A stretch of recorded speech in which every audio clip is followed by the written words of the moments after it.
disculpen por el ruido.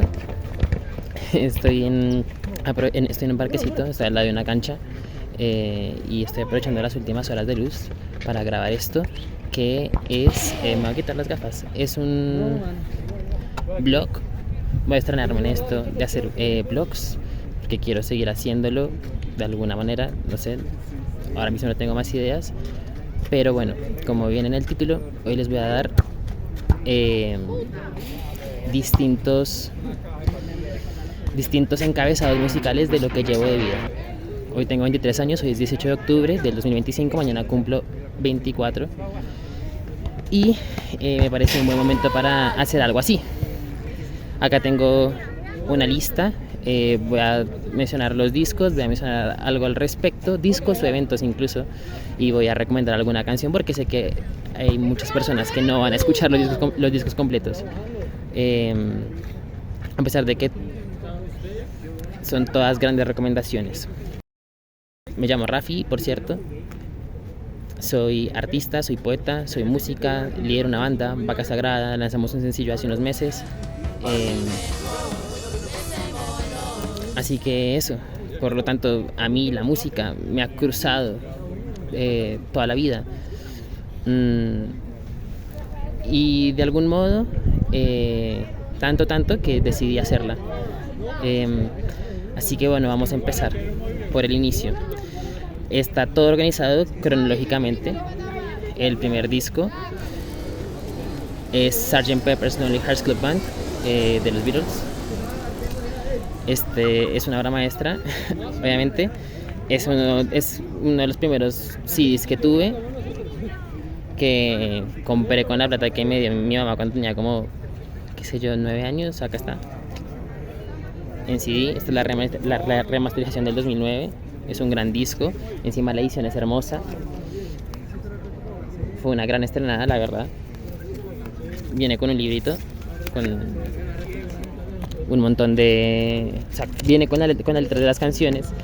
Este es el primer disco de la historia, de hecho, que vino con la letra de las canciones, porque este disco era muy autoconsciente de ser una obra de arte. Fue el primer disco de rock tan autoconsciente en ese sentido. Ya se sabía que el rock podía llegar a ser arte, no sé, músicos como Bob Dylan ya sabían, o sea, no era algo nuevo porque era una extensión de la música pop, pero en este disco, cuando los Beatles pusieron las letras, eran como, miren, esto es el contenido que tenemos, y estamos diciendo algo. Y este disco tiene algo muy especial, y es que está lleno está lleno como de géneros. Es una amalgama de géneros hasta el momento, ¿no? Desde el foxtrot, o música para viejitas, como diría John Lennon, When I'm 64, a el puro rock and roll o rock o hard rock, entreveído en la canción titular Sgt. Pepper's. Y eso de alguna forma también me marcó mucho a mí como artista, y creo que a muchas personas, porque nos abrió el camino a permitirnos ser eclécticos, ¿no? A no enfrascarnos en un solo género, que es un poco lo que hicieron los Beatles durante toda su carrera, y es lo especial de ellos, y como lo hicieron en tan pocos años, y como lo hizo la banda más famosa y millonaria de la historia. Así que bueno, la canción que recomiendo particularmente es She's Leaving Home, que es una canción que me hace llorar un montón. Es una canción sobre una adolescente que decide irse de su casa, y está... el storytelling es fenomenal, las técnicas son increíbles, hay contrapunto de no solo de voces, sino de discursos. Es increíble, está recomendadísima. No tiene un solo instrumento eléctrico, es puramente orquestal. El instrumento principal es un arpa, es increíble, es una hermosa canción. Yo cuando era muy chica estaba muy obsesionada con los 60, gracias a los Beatles, ¿no? Me obsesionaba el movimiento hippie, el movimiento cultural de esa época, y yo era muy chica igual, yo tenía 10, 9 años, 8 años, 11, 12. Estuve así hasta bien entrada la adolescencia, la verdad. me penetró totalmente, me marcó.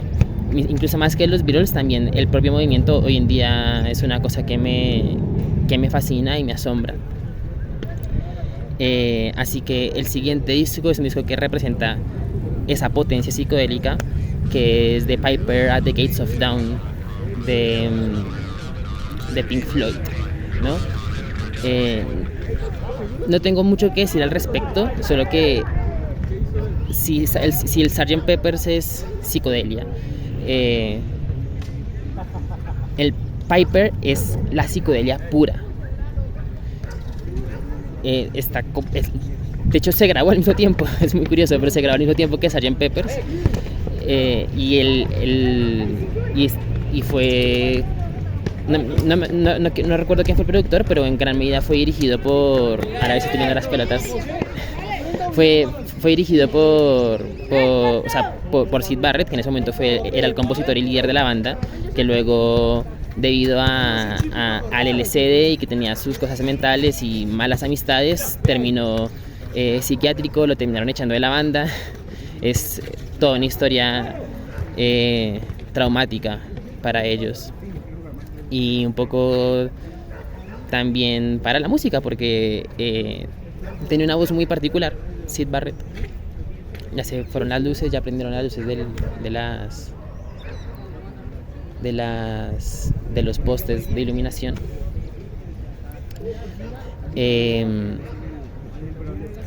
Y nada, tenía una forma de escribir letras muy distinta. Ya lo de las letras yo lo vine a entender bastante tiempo después, ya más grande, para ser honesta. Sin embargo, quiero recomendar una canción en específico y voy a hacer algunas trampas. Si She's Living Home es del disco, si Emily Play es una canción que, si bien no es del disco, es un sencillo de la misma época del disco, ¿no? Es un sencillo que promocionaba el disco, y la canción es Sí, Emily Play, que siempre me evocó mucho a una infancia que es imposible tener hoy en día, o yo siento que está lejos de ser posible hoy en día, o al menos acá en Colombia. Yo soy de Colombia, como pues se pueden dar cuenta por mi acento. Lo que pasa es que vivo en Argentina y ahorita estoy igual acá en Colombia, estoy haciendo una visita a mi familia. Siempre ha habido mucha paranoia para educar a las niñas, entonces no se nos permitía mucho salir, siempre fue bastante complicado eso. Y encima tampoco se daba ya, ¿no? También por vivir en una época en la que justo estaba explotando internet, eso no sucedía. Y sí, Emily Play siempre me evocó eso, como una infancia que no pude tener, pero que me hubiera encantado. Es hermosa la canción. Expresa tanta alegría que te genera melancolía. No, el siguiente tiene que ver con eso, con estar horas y horas frente al computador e investigar de música. En esa búsqueda encontré un disco con el que hoy en día todavía le comento a distintas personas que están metidas o sea, que son más no audiófilas, sino, ¿cómo se dice? Se me olvidó. Personas a las que les gusta mucho la música y que investigan mucho al respecto, sobre todo gente como de Lander, de esta nueva ola del revival, del post-punk, ese tipo de cosas, que siempre te quieren mostrar cosas nuevas, y aún así yo les muestro The Psychedelic Sound of the 13th Floor Elevators, de The 13th Floor Elevators, y quedan como, ¿de dónde mierda sacaste esto? Pero la verdad es que prácticamente de ahí viene todo el garage rock, o sea, todo el under. No es que venga de ahí el under, pero sí representa un poco ese hacer música con lo que tengas y ya. Pero en este caso, cuando los encontré, creo que los encontré porque estaba investigando acerca de dónde venía la palabra psicodelia o algo por el estilo, o porque se empezó a utilizar tanto en los 60 y se empezó a utilizar mucho, fue precisamente por este disco. Voy a cambiar de lugar.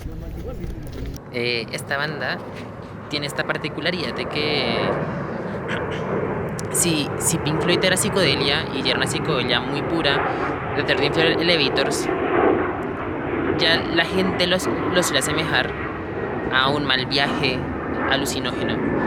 Estaban completamente locos. Tenían una visión de la música un poco más oscura. Ya ellos son rock ácido. Y este disco es del 66, de hecho.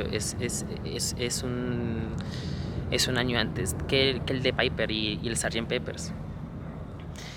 Y estaban loquísimos. Uno de los integrantes, que era como el fundador y un poco como el guía filosófico o intencional de la banda, era filósofo y tocaba, sin un instrumento, tocaba la jarra, que era un viejo instrumento de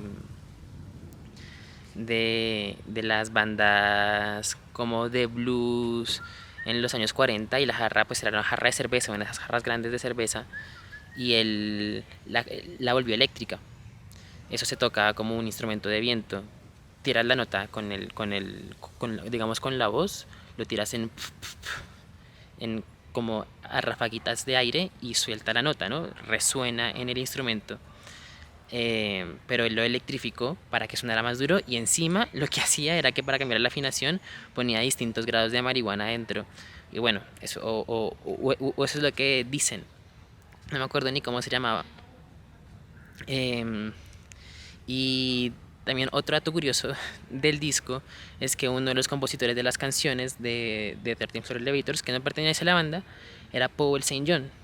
Que Paul St. John fue uno de los integrantes de la primera banda, digamos, en la que estuvo Janis Joplin. Y de hecho estos músicos se conocían con Janis Joplin en Texas, que es de donde originalmente viene ella. Creo que esta banda es de Texas. Bueno, y una de las canciones, Splash One, se supone que es una especie de retrato de cuando el cantante, Rocky no sé qué, se conoció con Janis Joplin. Es un dato curioso. Voy a ir cortando para cambiar de mano, pero bueno, para terminar, la canción que quiero recomendar de este disco es Don't Fall Down, que es una canción súper hipnotizante que trata sobre como una idea del amor en pareja muy fuerte, muy estratégica y muy de encajar con la otra persona y no dejarla caer y complementarse, y me parece hermosa para que la escuchen. El siguiente disco es, por supuesto y como no, Nevermind de Nirvana. Este disco creo que no necesita presentación. Espero que la mayoría de las personas que ve este video ya lo haya oído. Pero bueno, ¿qué puedo yo decir al respecto? Y a qué me recuerda. No solo Nevermind, sino Kurt Cobain y su papel como figura pública. Me acuerdo siempre que hacía muchos chistes en el colegio acerca de soñar con ser estrella de rock y suicidarme a los 27 como Kurt Cobain, por más trágico que sea. Pero bueno, yo tenía 13 años, ¿sí? Y un poco, bueno, cuando era chica me burlaba un poco más de la muerte y por lo tanto de Dios, supongo. Pero creo que también era una forma de ironizar el lado oscuro de la fama o todo esto de ser una estrella de rock, que yo pues jamás he soñado con eso. Pero bueno, de alguna forma, qué sé yo, sabes que tu camino va a tirar por eso, por hacer música, por hacer rock, aunque yo no solo hago rock, pero por hacer pop, por hacer parte de todo esto. Y siempre me acuerdo de eso. La canción que recomiendo, porque como ya dije, ya se ha escuchado bastante este disco, es una canción de la misma época, pero que no es tan conocida. Esa canción es un B-side, no me acuerdo qué otra canción, que es Even in His Youth, que es una canción muy nirvanesca. Yo creo que de hecho por eso fue que no entró al disco, por ser tan nirvanesca. Y porque bueno, para que entre al disco, para que entre Nevermind, tiene que ser nirvanesca, pero también tiene que destacar por ciertas cualidades únicas y particulares, ¿no? Em, pero bueno, es una canción que parece que en tercera persona habla del propio Kurt Cobain y sobre su juventud y como su marginación. Ah, mira, el siguiente epitomiza toda esta ola de música alternativa que descubres en la, bueno, que yo descubrí en la adolescencia, en este caso por parte de los Arctic Monkeys. Primero oí AM, porque una chica que me gustaba alguna vez me dijo, ¿escuchaste alguna vez Arctic Monkeys? Y yo le dije no, y de repente oí AM, que era el disco del momento, en el 2013, y me gustó, nunca me enloqueció, pero seguí oyendo Arctic Monkeys y descubrí Whatever People Say I Am, That's What I'm Not, que es el disco que ocupa esta cumbre, que es un gran disco. Lo recomiendo porque Alex Turner es un gran letrista y siempre me acuerdo. Este disco me hace pensar mucho específicamente en mis compañeros del colegio y mucho en un compañero que es Santiago Rojas, que si me está viendo, bueno, un saludo, porque yo le pasé este disco y le pasé un poco más de música y sé que un poco como que nos enriqueció mucho el, nuestro imaginario de algún modo.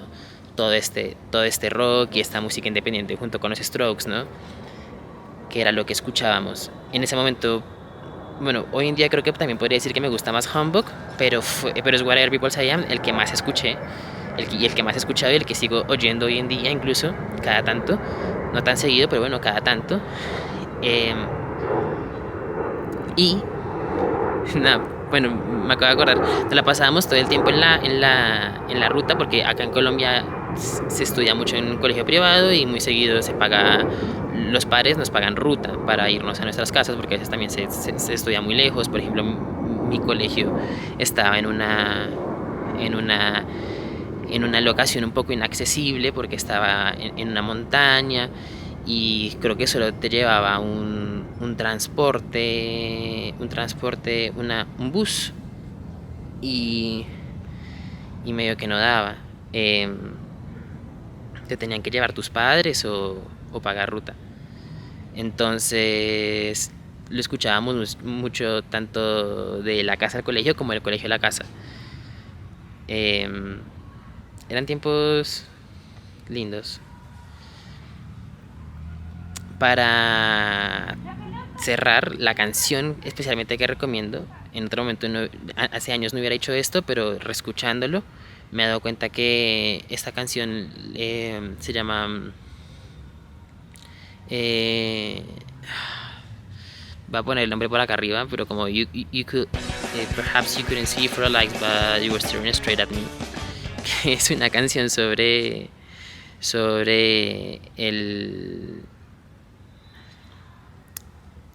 tratar de chamullar, o sea, como sobre chamullar en el amplio espectro, como el tratar de impresionar a alguien, en este caso una chica, y es tremenda. Es muy sutil y tiene una estructura bien sofisticada, es muy linda esa canción, muy linda. Pero bueno, ya pasando esta fase, vamos a pasar a la siguiente, que es, a ver, veamos. Acá ya no es un disco, sino que es una pieza orquestal. Yo en algún momento, bueno, yo aprendí música, aprendí a tocar la guitarra en una academia de actuación y música que se llama Pronartes. Yo hacía en los sábados actuación en la mañana y música en las tardes. Y en algún momento tuve que dejar por alguna razón y yo igual quería hacer música y mi mamá me metió a la Sinfónica Juvenil de Colombia. En la Sinfónica Juvenil de Colombia solo se podían elegir instrumentos sinfónicos, no podía tocar guitarra, y por lo tanto elegí percusión sinfónica porque me parecía que era lo que más se asemejaba como a ser multiinstrumentista, ¿no? al fin y al cabo, ¿qué hace un percusionista si no es tocar un montón de instrumentos? Y por aquel entonces, el maestro Ernesto, que es el maestro que dirige la sinfónica y también dirige la orquesta, daba conciertos gratis. Yo quizá lo sigue dando. Y daba conciertos gratis con la orquesta, con la orquesta de estudiantes. El tema es que a mí me encantaba también ir a los ensayos, aunque yo no era parte de la orquesta, pero yo a veces iba a los ensayos y veía y lo veía dirigir y me parecía muy interesante, era muy enriquecedor, aprendía bastante por por la forma en la que él consideraba que debía tocarse la música, su sensibilidad particular, también su aura, su tono, su seriedad, como también su cierta agresividad, aunque nunca le hizo daño a nadie, pero sí era una persona. Hoy hay gente que ella con carácter, pero bueno, me parece que habla de manera agresiva, lo cual no me parece que tenga nada de malo, de hecho. Simplemente me parece una forma de ser. Y en uno de esos conciertos, alguna vez fui con mi mamá y sonó el concierto para orquesta de Bela Bartók. Y quedé completamente alucinada, no podía creer lo que estaba oyendo. Contexto. Un concierto es un tipo de pieza instrumental con una tradición que no sé a cuándo se remonta, ahora no tengo ni idea, y un poco me da igual, en algún momento quizá lo investigue, ya no pienso tanto en esas cosas, que consiste en una pieza, es una pieza orquestal en varios movimientos, pero con un solista. Por lo general los conciertos son conciertos para orquesta, ¿no? Lo típico, por ejemplo, para orquesta y piano, como los conciertos de Chopin. O conciertos, por ejemplo, el concierto de Aranjuez, que es un concierto para la orquesta y la guitarra clásica, ¿no? Y luego en este momento estamos hablando de música clásica ya contemporánea, esto es del siglo pasado. Llega Bela Bartók y te hace un concierto para orquesta, o sea, un concierto de orquesta y orquesta, ¿no? Entonces, esta forma musical esta forma musical basada en enfrentar al instrumento contra la orquesta, se vuelven a enfrentar cada sección de la orquesta, que hace una orquesta la más grande posible, con un montón de instrumentos de percusión, con un montón de instrumentos de viento, con un montón de instrumentos de cuerdas, ¿no? Y hacerla brillar a cada parte en distintos momentos. Entonces obtienes una perspectiva del timbre, de un timbre colosal, de muchas partes, muy compleja, pero a la vez muy bella, porque no deja de ser bella. Y esto a mí me alucinó por completo. No podía creer lo que oía. Me pareció fascinante, hermosa, una gran pieza, un grande Bela Bartók. Bueno, voy a descansar un poquito. Bueno, es una pena no haber grabado más temprano, pero es que más temprano no pude, y también justo antes de que llegara esa iluminación que tenía al inicio, se nubló el día y estaba bastante triste. Yo no, el día. Uy, no puse la grabación, pero no pasa nada. El siguiente disco es un disco que, bueno, corta completamente con la anterior pieza, que es un EP. Es el first demo tape de Minor Threat. Minor Threat, take one, once again. Hey Don, stop singing along with it. A little faster.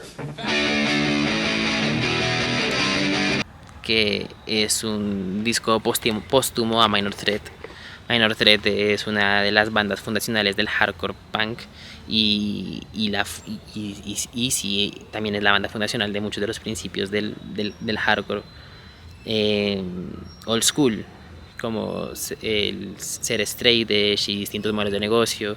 Es súper interesante. Esto es música muy pesada, por cierto. Hay mucha gente a la que no le va a gustar esto porque todo está gritado. Es muy rápido, mucha distorsión, la batería es muy rápida, muy fuerte. Pero a mí me encanta. A mí me fascina, me parece que encima está increíblemente bien compuesto, es redondo, es variado, mucho más variado de lo que la gente se puede llegar a imaginar. Variado en ritmos, entonces por lo tanto variado en idiosincrasia y encima inventivo, absolutamente creativo. Es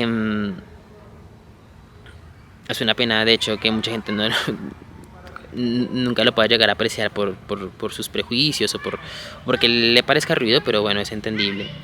De alguna forma esto termina siendo muy experimental. Y este disco es un disco también que dura 9 minutos y son 8 canciones, todas las canciones son cortísimas, así que no voy a dar ninguna canción en particular para que oigan, simplemente escuchen el disco o escuchen los 12, la recopilación de 2 EPs de Minor Threat, en la que aparece el cantante en una silla, él es calvo y con una mano como en la cara, medio decepcionado, cansado o algo así, porque son las mismas canciones, solo que en distintos momentos y con distintas grabaciones. Y este disco llegó a mí porque mi hermana se fue a trabajar por el mundo, prácticamente, bueno, o por América. Estuvo en Argentina, estuvo en México, estuvo en Canadá, y ella dejó sus cosas. Y ella tuvo una banda de hardcore, tuvo varias bandas de hardcore, de hecho tuvo varias bandas cuando tenía mi edad, incluso más joven.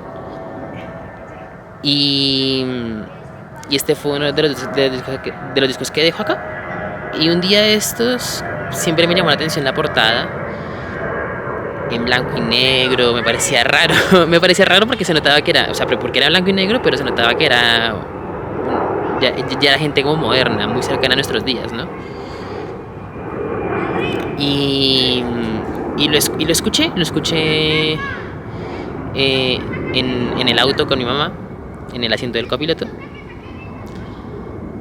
y me pareció eso increíble, todo lo que dije antes, pero también me parece, pues, también lo guardo con mucho cariño porque es una herencia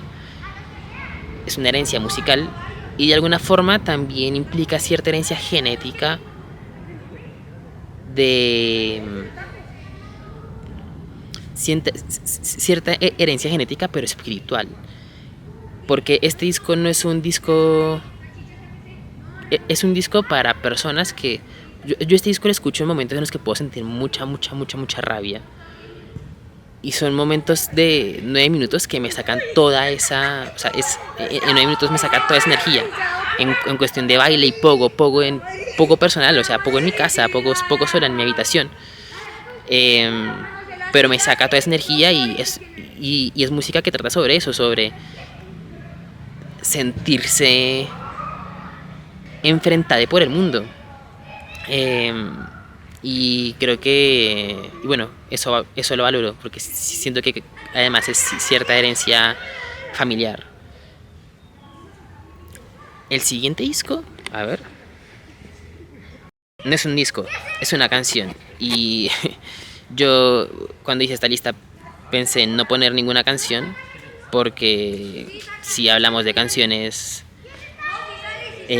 favoritas o lo que sea, aunque esto no son mis discos favoritos ni nada así, pues esto se extiende un montón. Ya por si ya está largo, esto se extiende horas y horas, porque cuando hablamos ya de canciones individuales, nada, la vida se pone muy compleja.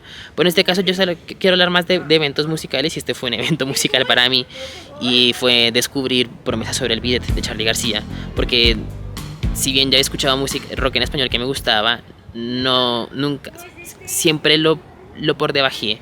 Y cuando escuché Promesa sobre el Bidet no lo creía, no sabía que se podía hacer rock en español también. simplemente por eso. Y encima la canción es hermosa. Y el propio Charlie, y el propio Charlie lo sabe. Yo sé que el propio Charlie cree que esta es una de sus mejores canciones. No tengo mucho que decir al respecto. También que esto empezó como a marcar mi foco hacia ir hacia Argentina. Porque precisamente migré a Argentina un poco como por permearme de esa energía. Y la verdad no me arrepiento, ha funcionado bastante. Así que nada, si no han escuchado Por Mesa sobre el Bidet, recomendadísima. Siguiente evento musical, El Quinto Escalón. ¡Sube tu level, por favor! Después, bueno, cuando yo estaba en la Sinfónica, eso no pudo durar mucho. Lo que pasó es que yo en ese momento estaba en octavo, noveno año del colegio y el octavo y noveno año de mi colegio, que era un colegio encima de alto rendimiento, o sea, mi colegio había patentado la enseñanza precoz, imagínense. Entonces, esos eran los años más pesados y yo en la Sinfónica iba en las tardes y no daba pie con bola, no podía manejar una cosa y la otra a la vez. Se me hacía un desastre completo, dejaba de rendir en el colegio, así que terminé dejando la Sinfónica. Pero sin embargo mi mamá me metió a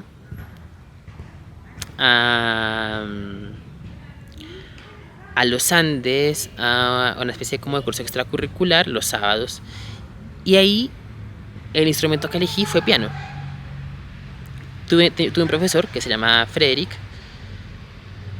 que la verdad me marcó bastante como música y en mi forma de entender las cosas. O sea, las cosas no, la música y la filosofía detrás de eso. Él sobre todo era un profesor que se centraba en enseñar fraseo. Y siempre me mencionaba cómo tenía que imitar el canto a la hora de tocar el piano. Y que eso tenía que ver con que la música y la poesía o la literatura tienen orígenes comunes. Entonces, de repente, yo no escuchaba rap, nada. De repente encontré el quinto en internet, por YouTube. Creo que primero encontré a Duki a través de un video recopilación de grandes flows del freestyle. Y me encantó Duki, conocí el quinto. Y eso sustentó bastante la teoría del profesor, de hecho. Encontraba bastante musicalidad en su poesía.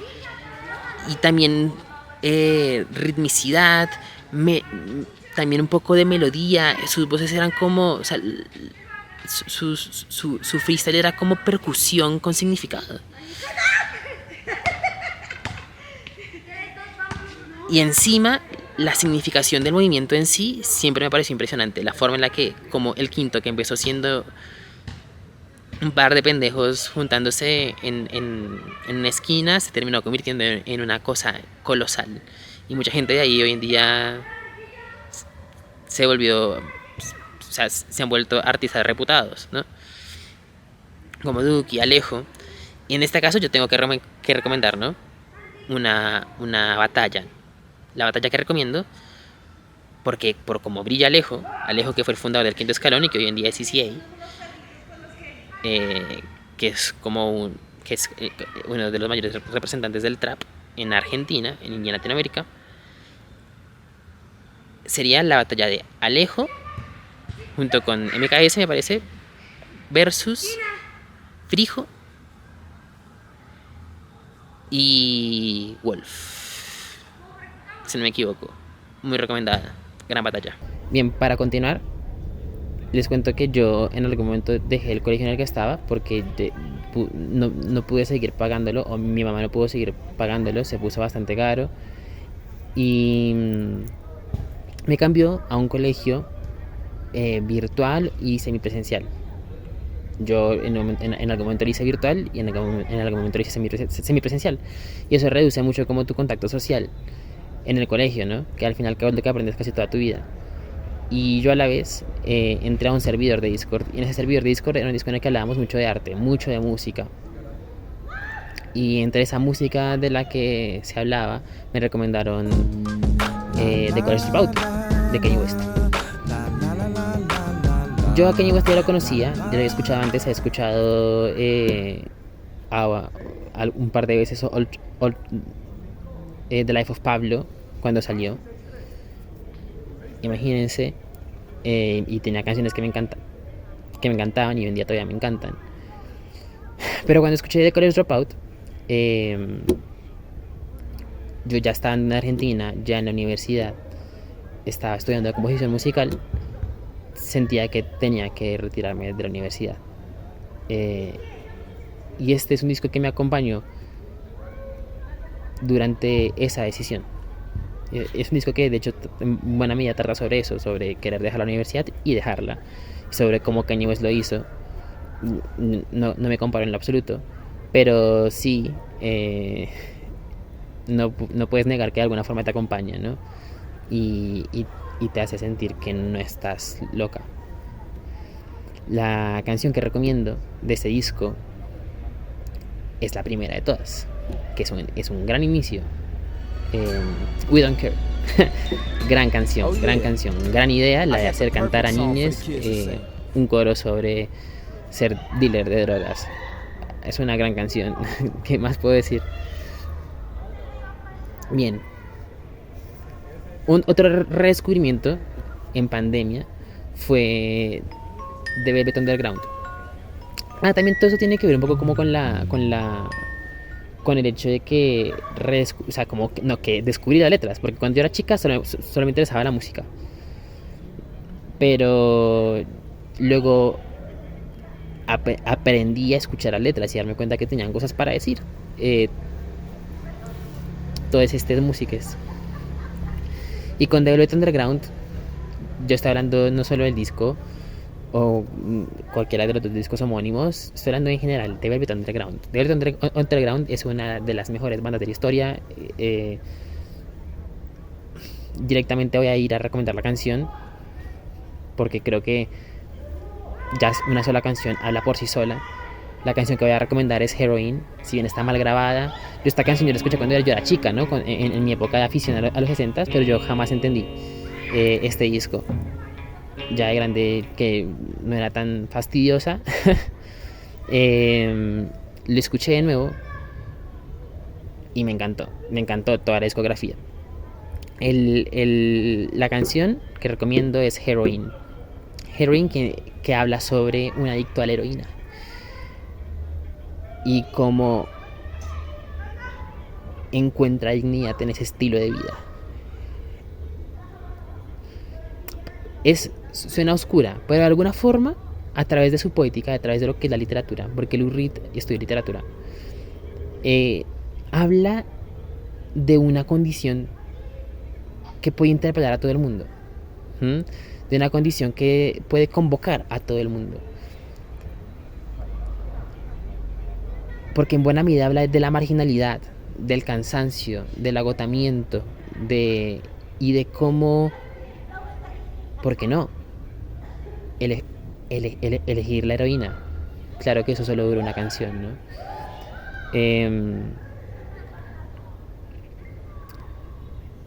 Y musicalmente es hermosa, tiene grandes ejemplos de word painting, el bombo que imita el corazón, la adrenalina. Es una canción simplemente poética, te alucina, te hipnotiza, es hermosa. Ya estamos cerca del final.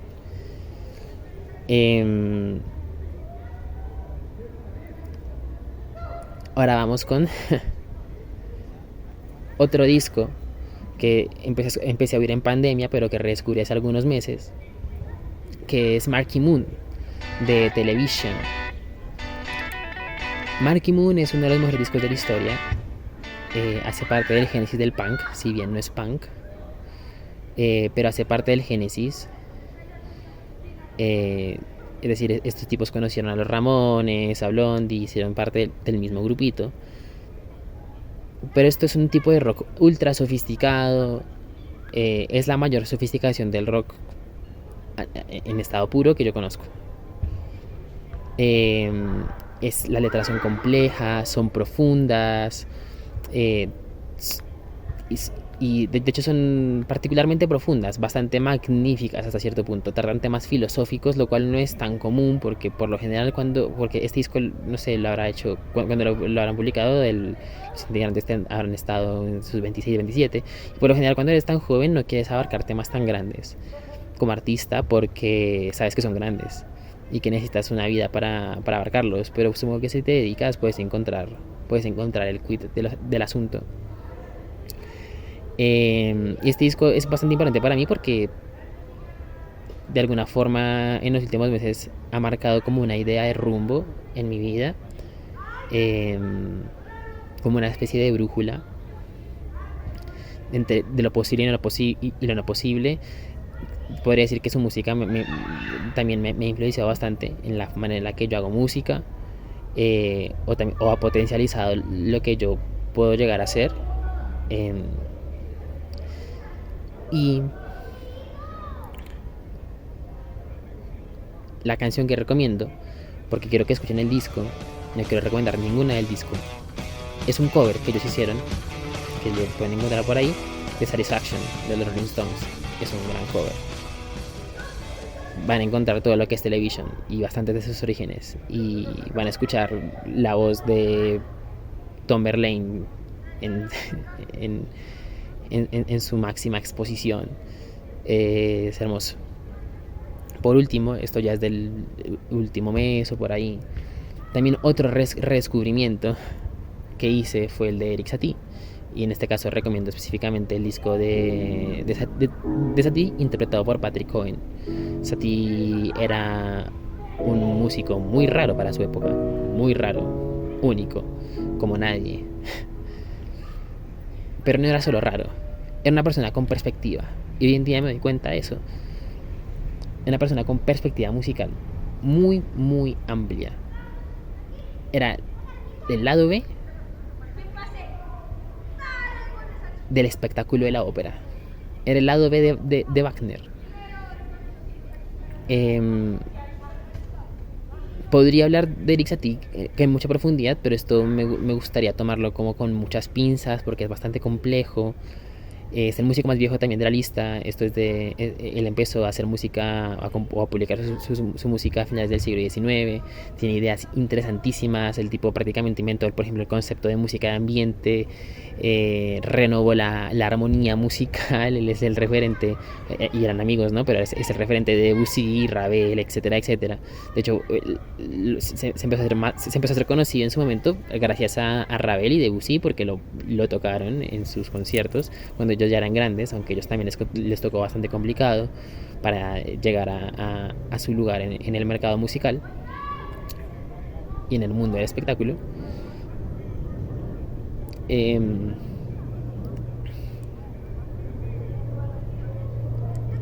Nada, quiero recomendar solo una pieza o 3 piezas, pero bueno, una colección de piezas que es la más famosa, que cuando la escuchen van a decir: ¡ah! ¡Es él! No sabía. Y son las 3 gimnopedias: la gimnopedia 1, la gimnopedia 2 y la gimnopedia 3. Estos son sus hitazos. Esto habla por sí solo, pero si tuviera que decir algo al respecto, diría que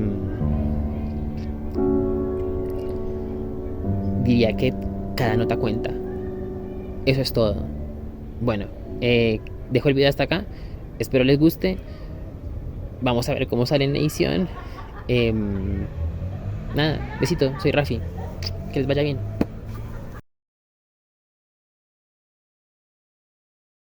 Además, whatever people say, that's what I'm not. O sea, cualquier cosa que la gente diga que soy, no es lo que soy. Creo que era completamente lo que la imagen que trataba de dejar en las personas cuando yo tenía 14 años.